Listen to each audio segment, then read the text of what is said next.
என்னை தேடும் இறைவனே, உம்மை நாடி வருகிறேன்.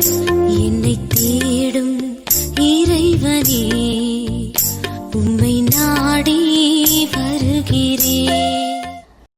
இன்றைய தியானத்தின் தலைப்பு அன்னாள்.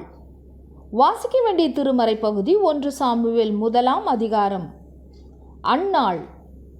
நான் கர்த்தரிடத்தில் கேட்ட என் விண்ணப்பத்தின்படி எனக்கு கட்டளையிட்டார். 1 சாமுவேல் 1 அதிகாரம் 27வது வசனம். அன்னாள் ஜெப வீராங்கனையாக நமக்கு அறிமுகப்படுத்தப்பட்ட ஒரு சாதாரண பெண். அன்னாளுக்கு குழந்தை இல்லை.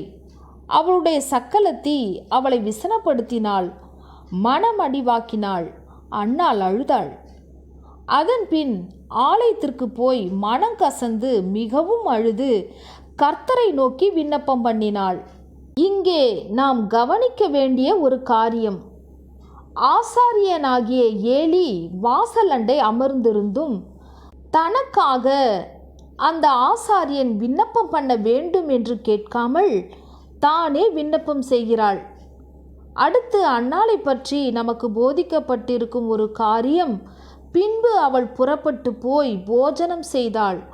அப்புறம் அவள் துக்கமுகமாய் இருக்கவில்லை. ஆம், தேவனிடத்தில் தன் பாரத்தை வைத்து விட்டாள். அவர் தனக்கு செவி கொடுப்பார் என்ற விசுவாசம் அவளுக்கு இருந்தது. கர்த்தர் அவள் கேட்டபடி ஒரு குழந்தையை அருளிய பின் ஏற்கனவே தான் செய்திருந்த பொருத்தனையை நினைவு கூர்ந்து தன் புருஷனிடத்தில் குழந்தை கர்த்தரின் சந்நிதியிலே காணப்படவும் அங்கே எப்பொழுதும் இருக்கவும் நான் அவனை கொண்டு போய் விடுவேன் என்று அனுமதி கேட்டாள். அப்படியே குழந்தை பால் மறந்த பின் நியாயப்பிரமாணம் சொல்கிற விதியின்படி பொருத்தனையை நிறைவேற்றி சாமுவேலை உயிரோடு இருக்கும் சகல நாளும் கர்த்தருக்கே ஒப்பு கொடுக்கிறேன் என்று தேவாலயத்திலே விட்டு வந்தாள்.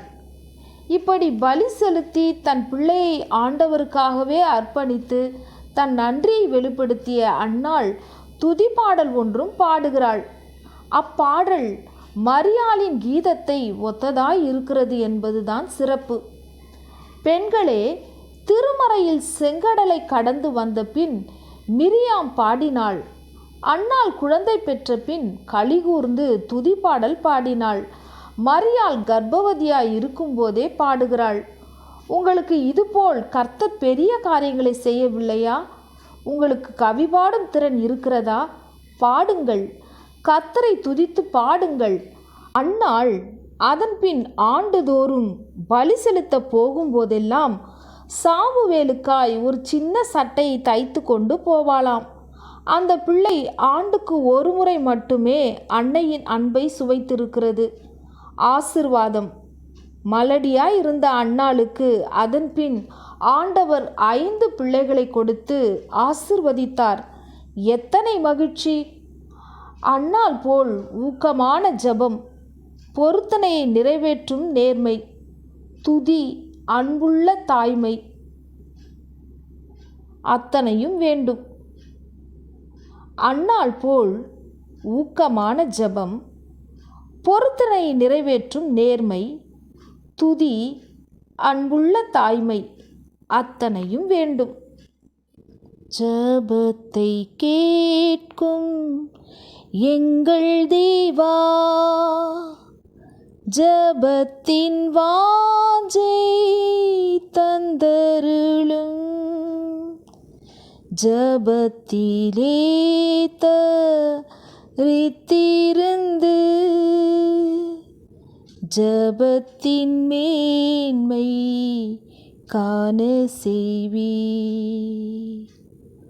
ஊக்கத்துடனே ஓர் முகமாய்